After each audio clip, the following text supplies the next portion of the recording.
விக்னேஸ்வராய நமக.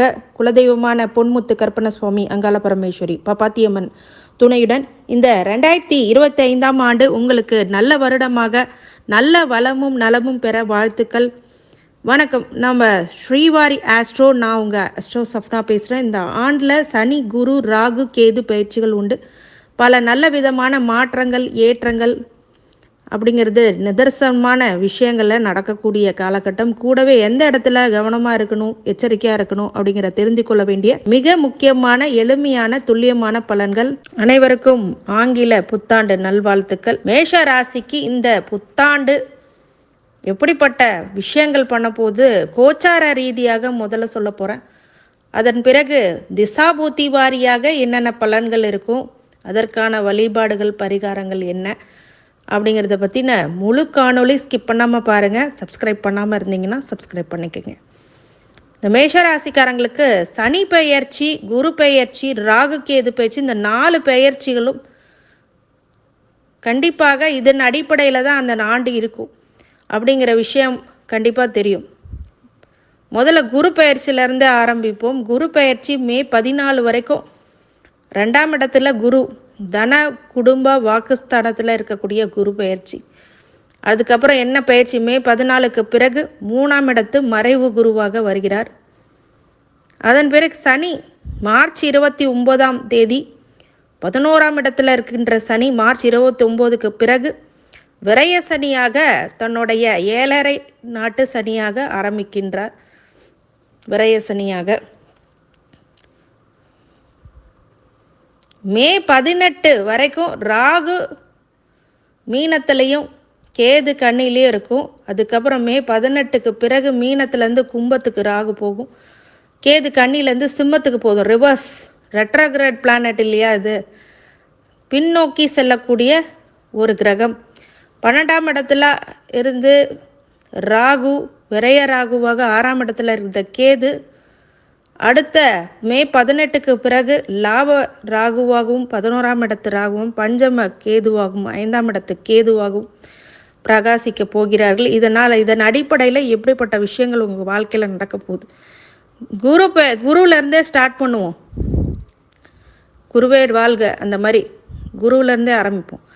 இந்த மே 14 வரைக்கும் இந்த தன குடும்ப வாக்குஸ்தானத்தில் இருக்கும்போது அது பார்வை பலனால் 6ஆம் இடத்தையும் 8ஆம் இடத்தையும் 10ஆம் இடத்தையும் தன்னோட 3 பார்வைகளால் பார்க்கும்போது நோய், எதிரி, கடன் அப்படிங்கிறது கட்டுப்பாட்டுக்குள்ளே இருக்கும்.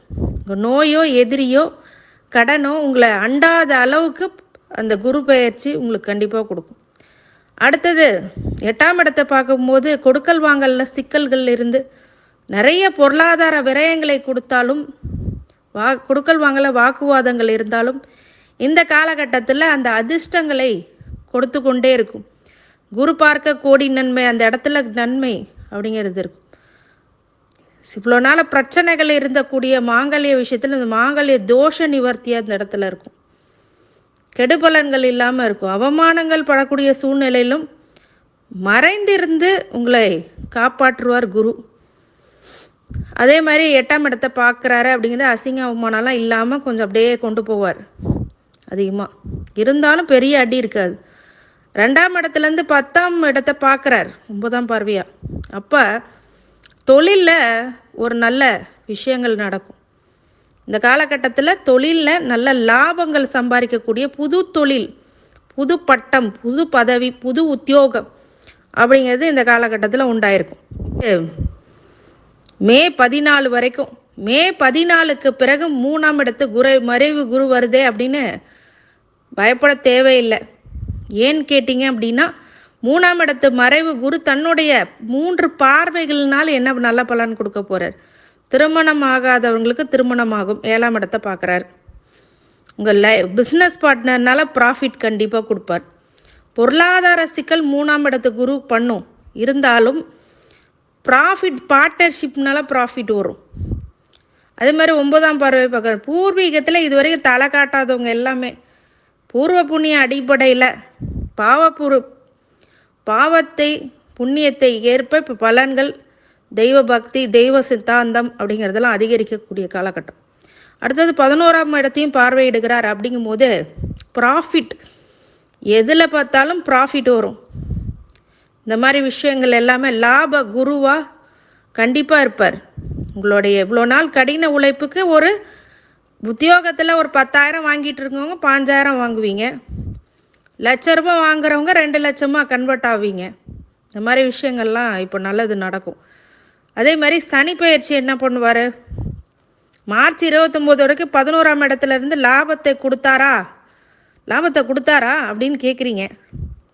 கண்டிப்பாக. ஏன்னா 3ஆம் பார்வையாக உங்கள் லக்னத்தையே பார்க்குறாரு சனி. அப்போ உங்களுக்கு தொல்லைகள், அவமானங்கள், மனவேதனைகள், பிரச்சனைகள்லாம் இப்போ மாறும் அடுத்த வருகின்ற சனி. இப்போ லக்னத்தை பார்த்தா என்ன பண்ணுவீங்க நீங்கள்? லாபம் என்ன தான் கொடுத்தாலும் லக்னத்தை சனி பார்த்தா என்ன பண்ணும்? கெடுதல்களை கொடுக்கும். அந்த லக்னக்காரங்களுக்கு மன உளைச்சல், மனக்குழப்பம், சங்கடம், கடன் தொல்லை, இந்த மாதிரி எல்லாத்தையும் கொடுத்துருக்கும். 11ஆம் இடத்தை 7ஆம் பார்வையை 5ஆம் இடத்தை பார்க்குறாரு. அப்படிங்கும்போது குழந்தைகள் வழியில் ரொம்ப சங்கடங்கள் ஏற்படும். அதே மாதிரி 8ஆம் இடத்தையும் பார்த்துட்டார், குருவும் பார்க்குறாரு, அதே மாதிரி சனியும் பார்க்குறாரு. சமசப்தமாக ரெண்டுமே சரிசமமாக ஆயிடுச்சு, பேலன்ஸ் ஆயிடுச்சு. அப்போ பெரிய அசிங்க அவமானத்துலேருந்து ஹைட் ஆயிடுவீங்க. மறைந்திருந்து உங்களுடைய வேலையை பார்க்கக்கூடிய சூழ்நிலை இருக்கும். யார்கிட்டையும் எதுவுமே சொல்லாத நிலமை அப்படிங்கிறது மனசுக்குள்ளே சங்கடத்தை கொடுத்துருக்கும். அந்த சனி பெயர்ச்சியானது 12ஆம் இடத்துல 7.5 சனியாக நுழைந்தாலும் அதுக்கு நீங்கள் பயப்பட தேவையில்லை. இருந்தாலும் எந்தெந்த இடத்துல கவனமாக இருக்கணுங்கிறது மார்ச் 29க்கு அப்புறம் எங்கெங்கே கவனமாக இருக்கணும் அப்படின்னா, 2ஆம் இடத்தை பார்க்குற தன குடும்ப வாக்கு அப்படிங்கிறதுல கொஞ்சம் பிரச்சனையை கொடுப்பார். அதே மாதிரி 6ஆம் நோய், எதிரி, கடனை உருவாக்கக்கூடிய விஷயங்கள் அமையும். பாக்கியத்திலையும் பார்க்குறார். அப்படிங்கிறதுனால நீங்கள் குலதெய்வ வழிபாடை பிடிச்சிக்கிறது ரொம்ப நல்லது. இந்த மாதிரி விஷயங்கள் சனி பண்ணுவார். ராகு கேது என்ன பண்ணுவாங்க, 12ஆம் இடத்துல ராகு, 6ஆம் இடத்துல கேது அப்படிங்கும்போது ஒரு சில நற்காரியங்களை பண்ணாங்க. சில பேர்த்துக்கு நோய், எதிரி, கடனை உருவாக்குனாலும் அது கட்டுப்பாட்டுக்குள்ளே இருந்துச்சு. அடுத்து வருகின்ற ராகு 11ஆம் இடத்து ராகு, அந்த 12ஆம் இடத்து ராகுவும் 6ஆம் இடத்து கேதுவும் பெரிய சிறப்பு பண்ணலை. மே 18க்கு பிறகு 11ஆம் இடத்துல வருகின்ற ராகும் 5ஆம் இடத்துல வருகின்ற கேதுவும் நல்ல பலனை தான் கொடுப்பாங்க. 11ஆம் இடத்துல ப்ராஃபிட் கொடுப்பார். மீடியா, சினிமா துறையில் இருக்கிறவங்க, ஐடி செக்டாரில் உள்ளவங்க, டெக்னிக்கல் லெவலில் இருக்கிறவங்க எல்லாத்துக்கும் நல்ல ப்ராஃபிட்டபுளான டைம் அந்த மே 18க்கு பிறகு. சனி பகவான் வர்றது தான் கொஞ்சம் பிரச்சனையா அப்படின்னு கேட்டிங்கன்னா, இங்கே 3 செக்டாராக பிரிக்கலாம். ஒன்று விரய சனி, இன்னொன்று ஜென்ம சனி, இன்னொன்று மரணச்சனி. இந்த 3 சனியாக பிரிக்கலாம். அந்த ஏஜ் வயசு உங்களுக்கு கஷ்டங்களை கொடுக்கும். சின்ன குழந்தைய 30 வயசுக்குள்ளே இருக்கிறீங்கன்னா உங்களுக்கு ரொம்ப ஜாகிரதையாக இருக்கணும். அதுவும் தசாபுத்தியும் உங்களுக்கு நல்லபடியாக இருந்தால் மட்டும்தான் கொஞ்சம் பரவாயில்லையாக இருக்கும், இல்லாட்டின்னா கஷ்டம். அதே 30 வயசுக்கு மேலே வருது அப்படின்னா முழுமையான 7.5 முடிஞ்ச உடனே, இப்போ ஒருத்தவங்களுக்கு பார்த்தீங்கன்னா சின்ன வயசில் 2 வயசுல 7.5 ஆரம்பித்து 5 வயசில் சில பேர்த்துக்கு முடிஞ்சிடும். இந்த மாதிரி முழு 7.5 அனுபவிக்காமல் 2வது 7.5 இருந்ததுன்னா நீங்கள் கொஞ்சம் சர்வ ஜாகிரதையாக இருக்கணும். இல்லை முழு 7.5யும் நான் சின்ன வயசுலேயே அனுபவிச்சிட்டேங்க, 7.5 வருஷமும் ஆட்டி படைச்சிருச்சுன்னா இந்த செகண்ட் 7.5 உங்களுக்கு கல்யாணம், நல்ல சுபகாரியங்கள், பிராப்தம் அப்படிங்கிறது மகிழ்ச்சி பொங்கக்கூடிய விஷயங்கள் இருக்கும். ஏஜ் ஆனால் கொஞ்சம் உடல்நிலையில், மனநிலையில் ரொம்ப ஜாக்கிரதையாக இருக்கணும். அதுதான் அறிவுறுத்தப்படுகிறது. 3 நட்சத்திரத்துக்காரங்களும் அஸ்வினி, பரணி, கார்த்திகை நட்சத்திரத்துக்காரங்க, அந்த 3 நட்சத்திரக்காரங்க மேசராசி. அஸ்வினி கேதுவோடைய நட்சத்திரம், கேது தான் மொதல் திசை. பரணி சுக்கிரனுடைய நட்சத்திரம், சுக்கிரன் தான் மொதல் திசை. கார்த்திகை சூரியனுடைய நட்சத்திரம், சூரியனுடைய திசை முதல்ல ஆரம்பிக்கும். இப்போ ராகு கேது திசை ஆரம்பிக்கிறது அஸ்வினி அப்படின்னா அந்த நேரத்தில் உடல்நிலையில் தொந்தரவு அப்படிங்கிறது இந்த சனி பெயர்ச்சியில் கண்டிப்பாக உருவாகும். அடிக்கடி ஹாஸ்பிட்டலுக்கு போகிற மாதிரி ஆயிடும். அதனால் அன்னதானம் பண்ணுங்க, ரொம்ப நல்லதை கொடுக்கும். இதுதான் வழிபாடு, பரிகாரம். வேறு எதுவுமே பண்ண முடியாது. இருந்தாலும் பெரிய அளவில் காட்டாமல் சின்ன அளவில் இருக்கும். சுக்கிர திசை 2ஆம் அதிபதி 7ஆம் அதிபதி திசை மேஷராசிக்கு. அப்போ இந்த சுக்கிர திசை மட்டும் இருந்துச்சுன்னா லவ் மேரேஜ் பண்ணுவீங்க. உங்கள் பார்ட்னர் தகன்னு மின்னுவார், அதுதான் விஷயம். அப்போ நீங்கள் அதை கல்யாணம் பண்ணிப்பீங்க. அதே மாதிரி 2ஆம் அதிபதியும் அவரே, தன குடும்ப வாக்கும் அவரே. அப்படிங்கும்போது இந்த சுக்கிர திசையில் லவ் மேரேஜ் நிறையா நடக்கும். அதனால் ஒரு சில பிரச்சனைகளும் வரும், மன அழுத்தங்களும் வரும்.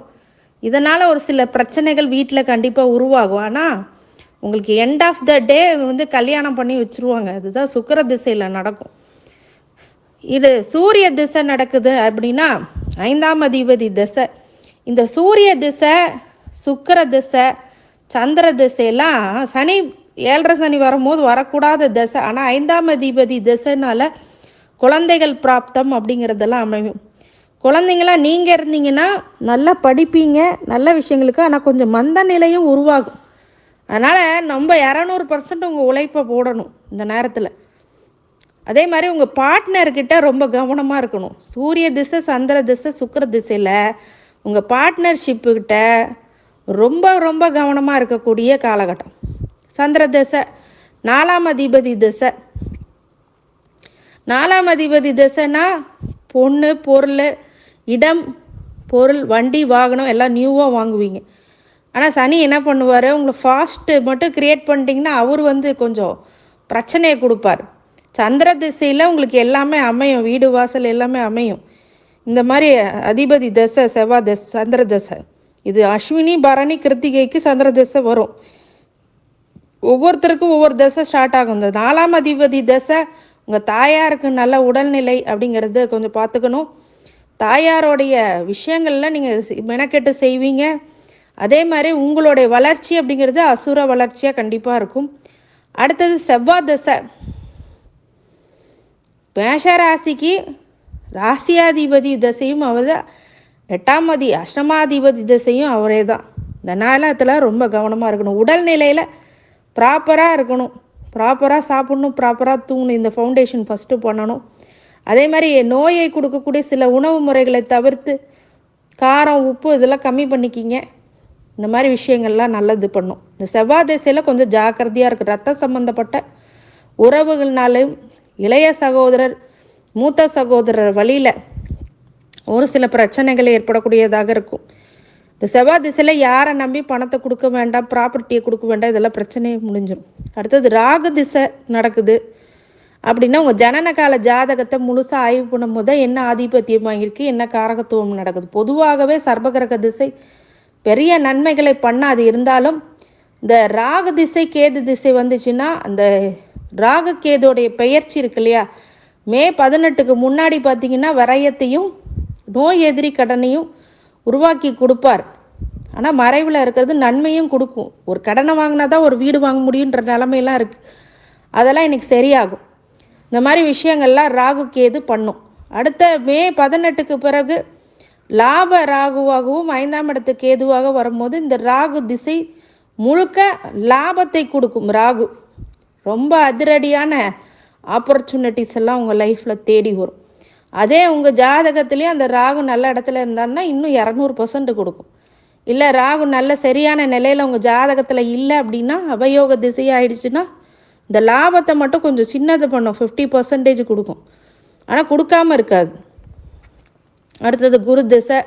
9ஆம் அதிபதி 12ஆம் அதிபதி திசை.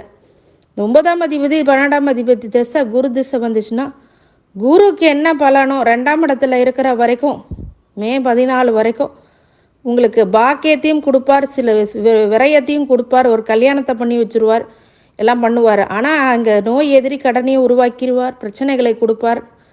தொழிலில் ஒரு சில விஷயங்களில் இடர்பாடுகள் இருக்கும். பூர்வ புண்ணியத்தினால நல்ல மதிப்பெண் மதிப்பு கொடுக்கக்கூடிய இடத்துல இருப்பீங்க.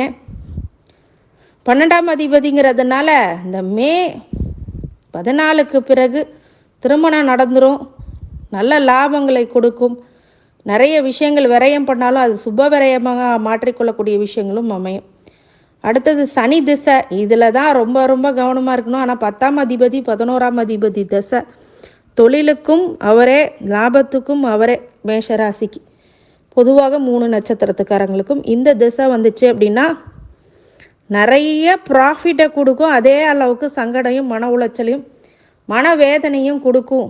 அப்படிங்கிறதுனால ரொம்ப ஜாகிரதையாக சனி திசையை கடந்து வரணும். வழிபாடாக ஆஞ்சநேயர் வழிபாடும் திருச்செந்தூர் முருகனை வழிபாடு பண்ணுறது, குலதெய்வத்தை விடாமல் பிடிக்கிறது ரொம்ப ரொம்ப நற்பலன்களை மேஷராசிக்காரங்களுக்கு கொடுத்தே தீரும். மாற்று கருத்தே இல்லை. வீட்டில் 2 வேளை விளக்கேற்றுங்க, அதுவே நல்ல சுபிட்சமான நல்ல பலன்கள் கண்டிப்பாக இருக்கின்றது. இந்த மேஷராசிக்காரங்க இந்த ஆங்கில புத்தாண்டு செகண்ட் ஆஃப் அப்படிங்கிறது தான் கொஞ்சம் கவனமாக இருக்கணும். ஃபஸ்ட் ஆஃபும் உங்களுக்கு செம்மையாக போகும், சூப்பராக இருக்கும், எக்ஸலண்ட்டாக இருக்கும். அதுக்கப்புறம் வழிபாடுகள் பண்ணும்போது தலைக்கு தலைப்பாவோட போகும்பாங்க இல்லையா, அந்த மாதிரி நல்ல விஷயங்கள் நடந்தேறும். ஆஞ்சநேயரை பிடிச்சிக்கோங்க. டெய்லி விநாயகருக்கு சிம்பிளாக போய் ஒரு விளக்கேற்றுங்க. தினமும் சும்மா நீங்கள் ஒருத்தவங்க தலைக்கு ஊற்றிக்கணும், அதை பண்ணணும், இதை பண்ணணும். நீங்கள் சுத்தமாக இருக்கீங்க, நல்லா இருக்கீங்க, உங்கள் மனசு சுத்தமாக இருக்குது, உடல் சுத்தமாக இருந்தால் நேராக போய் கடவுளுக்கு ஒரு விளக்கேற்றி, ஒரே ஒரு விளக்கேற்றி, நெய் விளக்கோ இல்லை நல்லெண்ணெய் விளக்கோ உங்களுக்கு என்ன முடியுதோ, அதுவும் இல்லைன்னா தேங்காய் எண்ணெயில் விளக்கேற்றலாம். இந்த மாதிரி விளக்கேற்றி வழிபட உங்கள் வாழ்க்கையில் மிகப்பெரிய சுபிட்சம் உங்களை தற்காத்து அது கொண்டு போகும். இந்த மேஷராசிக்காரங்களுக்கு இந்த ஆங்கில புத்தாண்டுகள் எல்லா ஐஸ்வர்யங்களும், சகல சௌபாக்கியங்களும், மன நிம்மதியும், மனோதைரியத்தையும், ஆரோக்கியத்தையும் கொடுக்க வேண்டும் என்று என் பெருமான் ஸ்ரீவாரி திருப்பதி பெருமாளை வேண்டி வணங்குகின்றேன். ஓம் நமோ நாராயணா. நன்றி. ரிஷபராசிக்காரங்களுக்கு கோச்சார நிலைப்படி என்னென்ன பலன்கள் இந்த 4 கிரக பயிற்சிகள் கொடுக்குதோ அதுதான் இந்த ஆங்கில புத்தாண்டுடைய பயிற்சி, அதற்கான பலன்கள். சனி பயிற்சி, குரு பயிற்சி, ராகு கேது பயிற்சி, இதுதான் ஒரு வருட கோள்களுக்கு நம்ம செய்கின்ற ஒரு பார்க்கின்ற ஒரு நல்ல மாற்றங்கள், முன்னேற்றங்கள், எந்த இடத்துல நம்ம நல்ல விஷயங்கள் நடக்க போகுது அப்படிங்கிறதெல்லாம் சொல்லும். அதே மாதிரி எதில் கவனமும் எச்சரிக்கையும் இருக்கணும் அப்படிங்கிறதும் சொல்லும். ரிஷபராசிக்காரங்களுக்கு மார்ச் 29 வரைக்கும் 10ஆம் இடத்துல சனி உட்கார்ந்துருக்கிறார். 29க்கு அப்புறம் 11ஆம் இடத்துல. மே 14க்கு முன் குரு ஜென்மத்திலே உட்கார்ந்துருக்கார். அது மாற போகிறார் மே 14க்கு பிறகு. ராகு 11ஆம் இடத்துல இருந்து 5ஆம் இடத்துக்கு கேது அது இருக்குது. 11ஆம் இடத்து ராகுவும் 5ஆம் இடத்து கேதுவும் மே 18 வரைக்கும் இருப்பாங்க. அதுக்கப்புறம் பிறகு 10ஆம் இடத்துக்குள்ள ராகுவும் 4ஆம் இடத்து கேதுவும் மாறப்போகிறார். இப்போ இந்த குரு பயிற்சியிலேருந்து ஆரம்பிப்போமே. அந்த குரு பயிற்சி ஜென்மத்தில் குரு இருந்து படாத பாடுபட்டு கொண்டிருந்த ரிஷபராசிக்காரங்களுக்கு மன அழுத்தத்தையும் மன இறுக்கத்தையும் கொடுத்து ரொம்ப பிஸியாக இருக்கீங்க, எதுலேயுமே கான்சன்ட்ரேட் பண்ண, நம்மளோட பர்சனல் லைஃபே பார்க்க முடியலைங்கன்னு சொல்கிறவங்களுக்கு எல்லாமே இந்த காலம் நல்ல காலம் 2025 உங்களுக்கு. இந்த ஜென்மத்தில் இருந்து என்னென்ன சுபிட்சங்களை பண்ணார் அப்படின்னா, திருமணம் ஆகாதவங்களுக்கு திருமணம் பண்ணி வச்சிரும் இந்த மே மாதத்துக்குள்ளே. மே 14க்குள்ளே உங்களுக்கு நல்ல பிராப்தம், குழந்தை பாக்கியத்தை கொடுப்பார், பூர்வ புண்ணியத்தின் பலன்களை கொடுப்பார். இதெல்லாம் ஜென்ம குரு பண்ணிடுவார். மே 14க்கு பிறகு 2ஆம் இடத்துக்கு மாறும்போது 5, 7, 9ஆம் பார்வையில் 6, 8, 10 அப்படிங்கிறத பார்க்கும். அப்போ என்ன ஆகும், தன குடும்ப வாக்கில் குரு வரும்போது பொருளாதார நிலையில் மிகப்பெரிய மேம்பாடு, பளிச்சுன்னு இருப்பீங்க. பொருளாதாரத்தில் இவ்வளோ நாள் கஷ்டப்பட்டுட்டு இருந்தீங்க, அந்த கஷ்டம்லாம் மாறி மே 14க்கு பிறகு நல்ல தன வரவு, பொருள் வரவு, தானிய வரவு, ஆடை ஆபரணங்கள் அப்படி குவிக்கக்கூடிய காலகட்டம். அது ஆறாம் இடத்தையும் பார்க்குது. அப்படிங்கும்போது நோய், எதிரி, கடன் அப்படின்லாம் உங்கள் கட்டுப்பாட்டுக்குள்ளே இருக்குது. இப்போ முன்னாடி கடனை வாங்கி மன உளைச்சல் ஆயிருப்பீங்க, எதிரிகள்னால மன உளைச்சல் ஆயிருப்பீங்க, நோயினால் ஒரு சில பிரச்சனைகளை அனுபவிச்சிருப்பீங்க. இதெல்லாம் சரியாகக்கூடிய காலகட்டம், நல்ல காலகட்டம். குரு பார்வை 8ஆம் இடத்தையும் பார்க்குறாரு. அசிங்க அவமானம் இருந்துச்சுன்னா இந்த காலகட்டத்தில் அது நிவர்த்தி பெறும். கொடுக்கல் வாங்கல்ல கட்டுப்பாட்டுக்குள்ளே வச்சுருப்பீங்க. உங்களுடைய டிரான்சாக்ஷன்லாம், உங்களுடைய விஷயங்கள்லாம் உங்களுடைய கட்டுப்பாட்டில், கண்ட்ரோலில் இருக்கும். அதே மாதிரி உத்தியோகத்தில், நல்ல தொழிலில் ஏற்கனவே இந்த பெண்ணால் ஏற்படுகின்ற சில பிரச்சனைகள் எல்லாம் இப்போ நிவர்த்தி பெறும். மாங்கல்ய ஸ்தானம் பலப்படும். ஆயில் அப்படிங்கிறது தீர்க்கமாகும். இந்த 2ஆம் இடத்துலேருந்து 9ஆம் பார்வை 10ஆம் இடத்தை பார்க்கும்போது தொழில், உத்தியோகம், பட்டம், பதவி இதெல்லாம் அலங்கரிக்கக்கூடிய காலகட்டம். இப்போ தான் இன்க்ரிமெண்ட், இன்சென்டிவ், ப்ரொமோஷன்ஸ், வெளியூருக்கு சென்று வேலை பார்ப்பது, அதன் மூலியமாக ப்ரொமோஷன் கிடைக்கிறது, இன்க்ரிமெண்ட் கிடைக்கிறது, இன்சென்டிவ் கிடைக்கிறதுலாம் நல்ல நிலை ரிஷபராசிக்கு இந்த குரு பயிற்சி கொடுத்துரும். கண்டிப்பாக பொருளாதாரம் அப்படிங்கிறது ஸ்ட்ராங் ஆகும். அடுத்தது சனி பயிற்சி என்ன பண்ண போகுது, 10ஆம் வீட்டுக்கு கர்ம சனியாக உங்கள் வாழ்க்கையில் இந்த மே மார்ச் 29 வரைக்கும் உங்களுக்கு சனி வந்து கர்ம சனியாக உங்களை ரொம்ப படாத பாடுபடுத்தி பட்டம் பதவி இதெல்லாம் கொடுக்கறதுக்கு பதிலாக நிறைய வேலைகளையும் மன உளைச்சலையும் கொடுத்துட்டு இருக்கும். ஆனாலும் அதோடைய எந்தெந்த இடத்துல அந்த இடத்துல ஜாக்கிரதையாக இருக்கணும், கவனமாக இருக்கணும்னு ஒரு விஷயம் இருக்கு இல்லையா. 3ஆம் பார்வையாக 12ஆம் எடுக்கும்போது நிறைய விரயம் ஆகும், அலைச்சலை கொடுக்கும், தூக்கம் வராது. இந்த மாதிரி விஷயங்கள் அப்படியே நிறைய நேரம் உழைப்பீங்க, இரவு பகல் பார்க்காம. இந்த மாதிரி விஷயங்கள்லாம் இந்த சனி பண்ணியிருப்பார். அது மார்ச் 29 வரைக்கும் அப்படி தான் இருக்கும். 4ஆம் இடத்தையும் பார்க்குறேன்னா வண்டி வாகனத்தில் கவனமாக இருக்கணும், அலைச்சல் இருக்கும், வெகு தூர பயணங்கள் இருக்கும், சிறு தூர பயணங்கள் இருக்கும், இரவு நேர பயணங்கள் அதிகமாக இருக்கும் ரிஷபராசிக்காரங்களுக்கு. ஆனால் வண்டி வாகனத்தில் ரொம்ப ப்ராப்பர்ட்டி விஷயத்தில், லேண்ட் வாங்குகிற விஷயத்துலலாம் ரொம்ப கவனமாக இருக்கும். ஏன்னா பார்க்குறாரு 7ஆம் பார்வையாக 4ஆம் இடத்தை பார்க்குறாரு. 10ஆம் பார்வையாக 7ஆம் இடத்தை பார்க்கும்போது உங்கள் பார்ட்னர்ஷிப், லைஃப் பார்ட்னர், பிஸ்னஸ் பார்ட்னர்னால ஒரு சில சங்கடங்கள், மனவேதனைகள், மன கஷ்டங்கள் அப்படிங்கிறது கிடைக்கும். ஆனால் அது மாறக்கூடிய நிலை வந்து 11ஆம் இடத்து லாபசனியாக மார்ச் 29க்கு பிறகு லாபசனியாக வராரு. லாபத்தை அள்ளி கொடுக்க காத்திருந்தாலும் எந்த இடத்துல கவனமாக இருக்கணும்னா லக்னத்தையே பார்க்குறாரு, உங்கள் ராசியே பார்க்குறாரு 3ஆம் பார்வையாக. அப்போ உங்களுக்கு சிறு சிறு சங்கடங்கள், பிரச்சனைகள், என்னடா வாழ்க்கை அப்படிங்கிற லெவலுக்கு கொஞ்சம் மனக்குழப்பங்களே கொடுப்பார். அதில் நீங்கள் வந்து சனி பயிற்சி, சனி ஹோரையில் சனிக்கிழமையில் ஆஞ்சநேயர் வழிபாடு பண்ணும்போது அந்த உக்கரம் குறையும். அதே மாதிரி 11ஆம் இடத்துல 7ஆம் பார்வை 5ஆம் இடத்தை பார்க்குறாரு. குழந்தைங்கனால குழந்தைங்கள் தடை, குழந்தைங்கள் விஷயங்களில் கொஞ்சம் சங்கடங்கள் அப்படிங்கிறது வரும். 11ஆம் இடத்தை 10ஆம் பார்வையாக 8ஆம் இடத்தை பார்க்குது.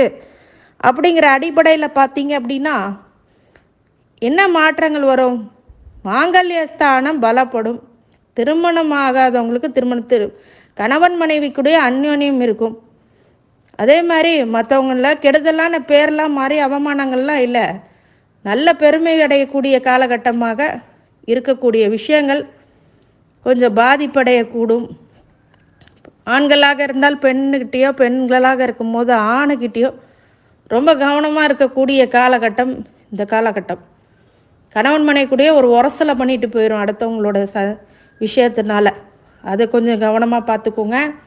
கொடுக்கல் வாங்கல்ல கவனமாக இருந்துங்க. சனி பயிற்சி இந்தந்த இடத்த பார்க்கும்போது நீங்கள் கவனமாக இருக்கணும், எந்தெந்த கவனமாக இருக்கும். அதே மாதிரி இந்த சனி பயிற்சி கண்டிப்பாக உங்கள் ஜாதகத்தில் சனி திசை வரும்போதோ இல்லை உங்கள் ஜாதகத்தில் சனி எந்த இடத்துல இருக்காரோ அதை பொறுத்தும் பலன் இருக்கும். அந்த இடத்துலையும் நீங்கள் கவனமாக இருக்கணும். அப்போ இந்தந்த இடத்துல கவனமாக இருக்கணும். இந்தந்த இடத்த சுபிட்சம் கொடுக்கும் இந்த குரு பயிற்சி, சனி பயிற்சி வருது. இப்போ ராகு கேது பயிற்சி மே 18 வரைக்கும் லாபத்தில் இருக்கிற ராகும் 5ஆம் இடத்து கேதும் ஒரு மிகப்பெரிய பிரம்மாண்டமான ஒரு லாபத்தை கொடுத்துருக்கும். நீங்கள் நினச்சி பார்க்க முடியாத பொசிஷன், ப்ரொமோஷன்ஸ் அதெல்லாம் அந்த காலகட்டத்தில் 2024 மே 18, 2025 வரைக்கும் ஒரு பிரம்மாண்டமான லாபத்தையும் உத்தியோகத்தில் வருகின்ற ப்ரொமோஷன்ஸ் ஆக்டிவிட்டிஸ் எல்லாம் செம்மையாக கொடுத்துரும். 5ஆம் இடத்துக்கு கேது என்ன பண்ணும்? பூர்வ புண்ணியத்தை விட்டு தள்ளி வைக்கும். நிறைய விஷயங்கள் உங்கள் புத்தி கூர்மைக்கு நிறைய வேலைகளை கொடுத்து உங்களுக்கு இல்லற வாழ்க்கையில் கொஞ்சம் சிரமத்தை கொடுத்துருக்கும். இது மட்டும் பண்ணும். ஆனால் அந்த நிலை மாற போய் 10ஆம் இடத்துக்கு ராகும் 4ஆம் இடத்துக்கு கேது இருக்கும்போது மே 18க்கு பிறகு தொழிலில் ரொம்ப கவனமாக இருக்கணும். ஆனால் தொழில், பட்டம், புகழ் அப்படிங்கிறது தேடி வரும். 4ஆம் இடத்து கேது மட்டும் அர்த்தாஷ்டம கேது.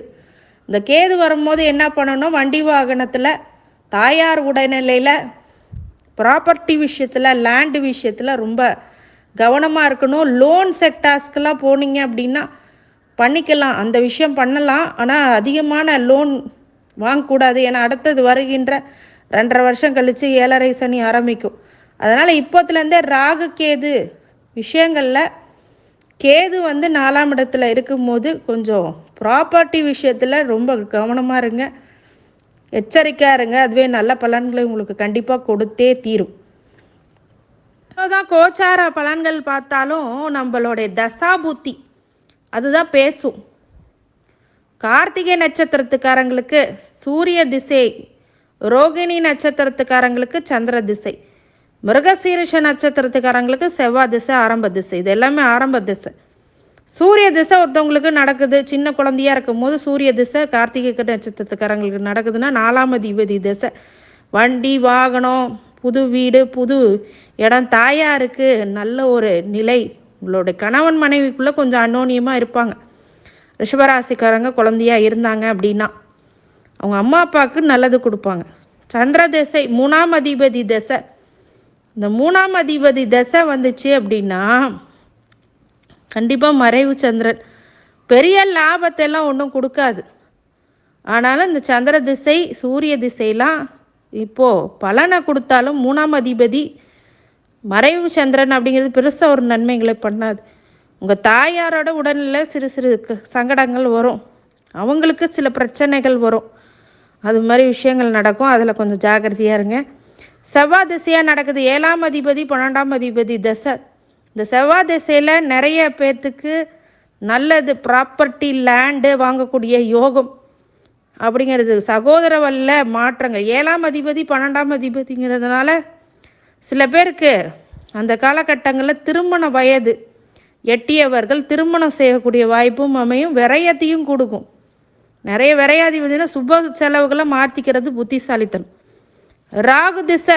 இந்த ராகு திசை மட்டும் உங்களுடைய ஜாதகத்தில் எப்படி ஆதிபத்தியம் காரகத்துவம் வாங்கியிருக்குன்ற ஒரு விஷயம் இருக்குது. அதே ராகு திசை மே 18க்கு உள்ள 11ஆம் இடத்து ராகு உங்களுக்கு மிகப்பெரிய லாபத்தை கொடுத்தே தீரும். இதுதான் ராகு திசை. எல்லா வகையிலுமே, உத்தியோகத்தில் இருந்தாலும் சரி, தொழிலில் இருந்தாலும் சரி, உங்களுடைய பெண்களாக இருந்தாலும் சரி, மாணவர்களான மிகப்பெரிய பிரம்மாண்ட லாபத்தை ப்ராஃபிட்டை கொடுத்தே ஆகும். குரு 8ஆம் அதிபதி 11ஆம் அதிபதி. இப்போ ராகுவே மே 18க்கு அப்புறம் 10ஆம் இடத்துலேருந்து 4ஆம் இடத்துக்கு போகும்போது தான் கொஞ்சம் கவனமாக இருக்கக்கூடிய காலகட்டம். தொழிலில் ஆனால் பிரம்மாண்டமாக இருக்கும். கொஞ்சம் இந்த வண்டி வாகன தாயார் உடல்நிலையில் கொஞ்சம் கவனமாக இருக்கணும். குரு 8ஆம் அதிபதி அவரே மறைவு, 11ஆம் அதிபதியும் அவரே. லாபத்தையும் கொடுப்பார், நஷ்டத்தையும் கொடுத்துருவார். அதை உங்களோட மனசை கஷ்டப்படுத்துவார். இந்த குரு பெயர்ச்சியில் இந்த குரு இந்த ஜென்மத்தில் இருக்கிற வரைக்கும், இந்த மே 14 வரைக்கும் ஜென்மத்தில் இருக்கார் இல்லையா, அது வரைக்கும் சங்கடமாக இருக்கும். அந்த மே 14க்கு பிறகு கிராஸ் ஆயிடுச்சுன்னா குரு திசை உங்களுக்கு மிகப்பெரிய யோகத்தை கண்டிப்பாக கொடுக்கும். 8ஆம் அதிபதிங்கிறதுனால கொஞ்சம் ஆயுள் ஸ்தானம் அப்படிங்கிற விஷயத்தில் உங்களுடைய உடல் ஆரோக்கியத்தை நல்லா பார்த்துக்கணும், அதெல்லாம் ரொம்ப முக்கியம். உச்ச குருவாக இருந்தால் பரவாயில்லையே, குரு 8ஆம் அதிபதியாக இருக்கிறதுனால பெரிய நன்மைகளை இந்த குரு திசையில் பண்ண மாட்டார். ஆனாலும் லாபத்தை பெரிய அளவில் கொடுப்பார். ஒரு சமசப்தமாக இருப்பார், பேலன்ஸ் பண்ணி போகுது. அடுத்தது சனி திசை 9ஆம் அதிபதியும் 10ஆம் அதிபதியும் அவரே, பூர்வ பாக்யாதிபதியும் அவரே, அதே மாதிரி கர்மாதிபதி கர்மா ஸ்தானத்துக்கு கூட கூடிய 10ஆம் அதிபதி சனியும் அவரே. உங்கள் ஜனனகால ஜாதகத்தில் சனி எப்படி இருக்காருன்னு அதையும் பார்க்கணும். அதே மாதிரி 10ஆம் இடத்துல மார்ச் 29 வரைக்கும் இருக்கும்போது நல்ல தொழில், நல்ல ப்ரொமோஷன், நல்ல விஷயங்கள், நல்ல பட்டம் பதவி, இடமாற்றத்துக்குடைய ஒரு வேலை அப்படிங்கிறதெல்லாம் நல்லா அமையும். 11ஆம் இடத்துக்கு போகும்போது மார்ச் 29க்கு அப்புறம் பட்டைய கலப்பு உங்களுக்கு லாபம். அந்த சனி உங்களுக்கு நல்லது நிறையா பண்ணிட்டு போவார் ரிஷபராசிக்கு. புதன் தசை 2ஆம் அதிபதி 5ஆம் அதிபதியும் அவரே. புதன் தசையில் நல்ல தன குடும்ப வாக்கில் ரொம்ப நல்லாயிருக்கும். பொருளாதார வகையில், குடும்பத்தில் சுபிட்சம், அதே மாதிரி கடன் வாக்கு, உங்கள் செல்வாக்கு சொல்வாக்கு அப்படிங்கிற கூடக்கூடிய நாள். அது மாதிரி புத்திரக்காரர்களால் நல்ல மதிப்பு மரியாதை அப்படிங்கிறது ஏற்படும். ஒருவேளை கேது திசை நடக்குது அப்படின்னா மே 18க்கு முன்னாடி 5ஆம் இடத்துல இருக்க கேது உங்களை குலதெய்வ வழிபாடு அப்படிங்கிறதெல்லாம் தடையை கொடுப்பார். ஆனால் அதுக்கப்புறம் 4ஆம் இடத்துக்கு வரும்போது அந்த பிரச்சனையிலேருந்து மீண்டு இந்த வண்டி வாகனத்தில் அப்படிங்கிறதுல மட்டும் கொஞ்சம் கவனமாக இருக்கணும். மற்ற துறையில் இருக்கிறவங்க ஐடி, போலீஸ் ஆஃபீஸர்ஸ், எம்பிபிஎஸ் இவங்களுக்கெல்லாம் பெரிய பாதிப்புகள் கிடைக்காது. சுக்கிர திசை உங்களுடைய ராசியாதிபதி 6ஆம் அதிபதியும் அவரே. நோய் எதிரி கடனை கொடுக்குறவரும் அவரே தான், ராசியாதிபதியும் அவரே தான். அப்படிங்கும்போது நிறைய சுபிச்சத்தை அப்போ வயசு ரொம்ப ஆகிடும். இருந்தாலும் உடல்நிலையை பார்த்துக்கிட்டு கூட இருக்கிறவங்க எல்லாமே ஸ்டேட்டஸாக வாழ்கிறத பார்ப்பீங்க சந்தோஷமாக. அப்படி இந்த தசா காலங்கள் வரைக்கும் இந்தந்த பலன்கள் கண்டிப்பாக நடந்தே ஆகும். நீங்கள் ஃபஸ்ட்டு ஆஃப் அப்படின்னு சொல்கிறத விட மார்ச் 29 ஏப்ரலுக்கு அப்புறம் ரிஷபராசிக்கு மிகப்பெரிய அதிர்ஷ்டங்கள் அப்படிங்கிறது கண்டிப்பாக உண்டு. நல்ல லக்கியான பீரியட். மார்ச் 29ங்கிற ஒரு பெரிய டைம் பீரியட் கிடையாது. ஏப்ரலுக்கு அப்புறம் உங்களுக்கான டைம் அப்படின்னு சொல்லலாம். இருக்கிற ராசிகள்லே சூப்பர் ஸ்டார் எக்ஸலண்ட் அப்படின்னு சொல்லலாம்.